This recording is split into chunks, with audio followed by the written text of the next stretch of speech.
Go put your tiny little centimeter Peter in a light socket, turn it on, and that's going to be your only type of contact that you will ever get because nobody wants to touch you. What the did I do? Bro, we get it. Your is small, but I'm not gonna you.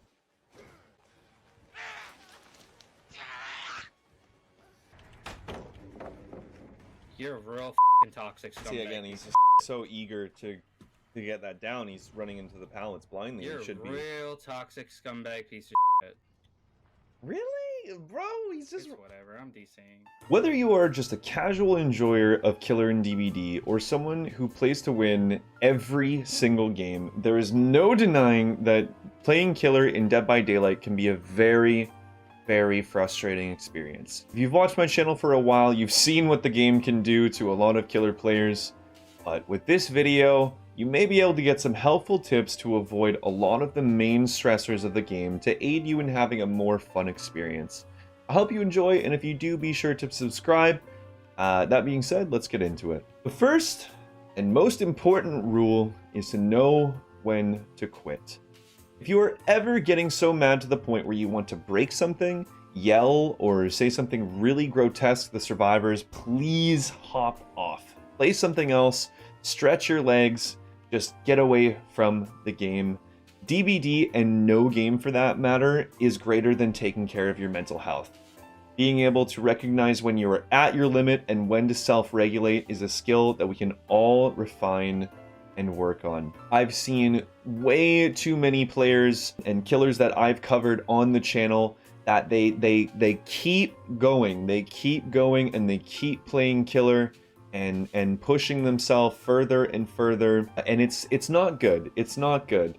You need to understand when it's time to hop off. Number 2, toxic players. DBD is littered with players whose sole purpose of playing the game is to make other people miserable. Bully Swifts who log on purely to send you hateful messages, call you bad names, even though they win. You know, those teams who will just be 4 people teabagging at the exit gates. They all brought really strong perks and there was nothing you could do. This is arguably one of the most frustrating aspects of DBD, so it's good to be wary of these players and practice these tips. When it comes to toxic players, it helps to understand that these players want a reaction out of you. They literally log on just so that they can get reactions out of the killers. The first and most obvious tip is just to leave. Like, don't engage with them at all and just go on to the next. A lot of the time with players like that, this is the perfect way. They will get extremely mad because you just did not engage with them at all. That's exactly what they want. Toxic players are never going to listen to what you have to say. They are never going to have a change of heart. It is best to try not to argue with these players. If you are going to engage with them, I recommend just, you know, maybe trolling them, have a laugh, and then go back on to the next. Don't let these people get into your head, because that is exactly what they want. They want to control and get an angry reaction and bring you down so that they can feel better about themselves. If anybody invites you to a voice chat, for the love of God, don't join. Do not join. Please block them if they won't leave you alone. A lot of Survivor players, like, they will harass and stalk. I've had legitimate stalkers over Dead by Daylight.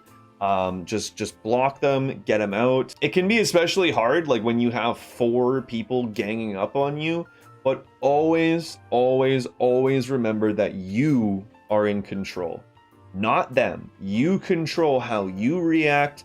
You control what you engage with, who you engage with. You are always in the power seat. Always practice that with people like that, and just don't engage with them. Don't give them that reaction that they're looking for. Just move on to the next and focus on having fun. Number 3, realistic expectations.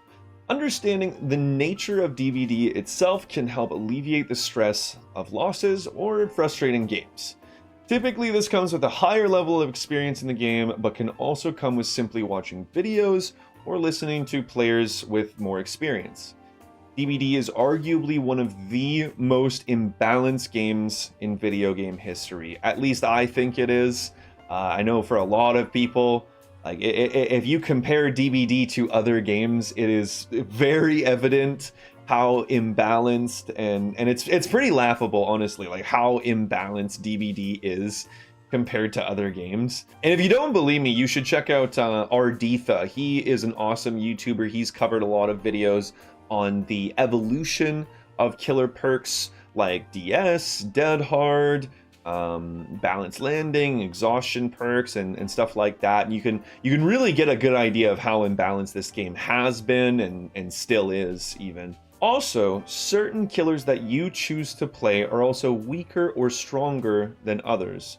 So loading into a game as, say, Freddy against like a competitive team, that might make you want to uninstall.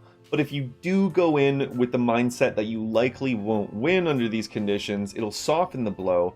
But if you do win, it'll be an even greater victory for yourself. Understanding how one trial can be stacked against you or for you based on certain conditions can really help alleviate certain things, you know.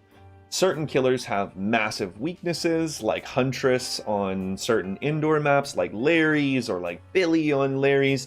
There's many things like just loading in as a certain killer on a certain map or certain perks. There's many things that can just be totally stacked against you, and just kind of understanding that, like these things are out of your control. It's okay. This can really soften the blow a lot. Another thing to consider is that you don't have to play to win as killer. Some people simply play for clips, like Huntress players or Trickster players. Some people just play for scares, like Myers players on streamers. Some people just play to goof off and just, you know, kind of farm and have fun with the survivors. So ask yourself, why are you playing and what do you hope to achieve out of your play session? Number 4, self-reflection. When you lose or even have a bad chase as killer, it can be very easy to try and pass the blame off onto something else. Blaming perks, maps, or otherwise is all too common. And while this can temporarily make you feel better, it's always best to focus on what you could have done better in chases where you felt short. Like, there's always room for improvement. Maybe you could have mind gamed this a little better. Maybe you should have, like, tried to pan out pressure. Maybe you should have, like, proxied the gens. Always focus on these things rather than, you know, passing the blame off onto something else. For example, like an underutilized strategy that I find that a lot of killer players don't do is to slug momentarily while they go and get a hit or a pallet out of another player.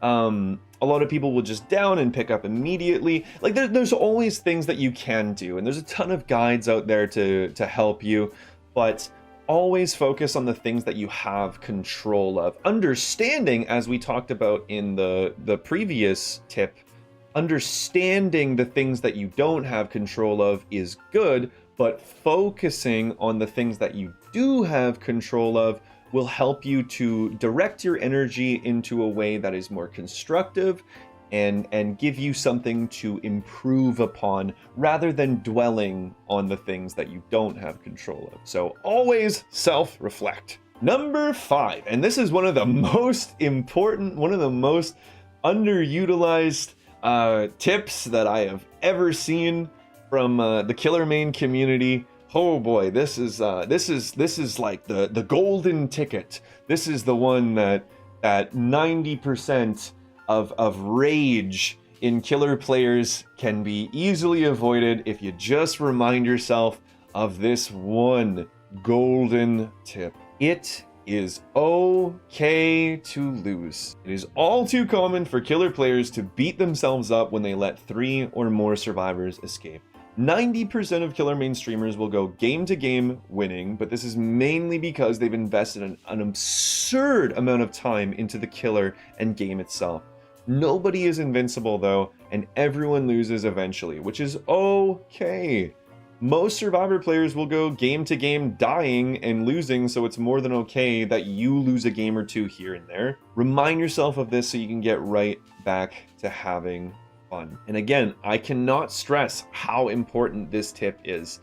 This is one of the things that a lot of killer players they refuse to acknowledge, and it's always something else, or the survivors are this, the survivors are that, oh, this map is shit. It's okay. it's okay, and it's gonna be okay. If you use all of these tips and none of those work, this one will definitely help you. It is okay to lose. It's not a big deal.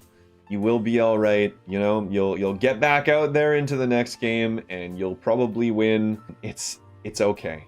It's okay. It is just a game. It is just a game.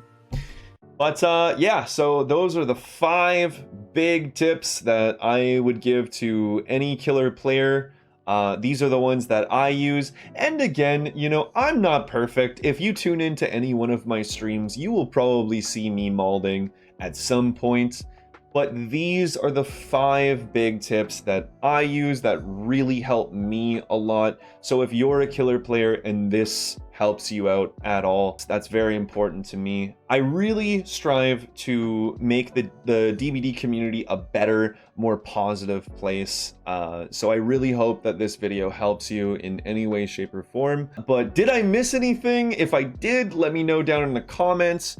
And are there any tips that help you when it comes to avoiding rage as a killer player? Let me know. Other than that, be sure to check me out on Twitch, and thank you for watching, and I hope this helps. All right, peace out.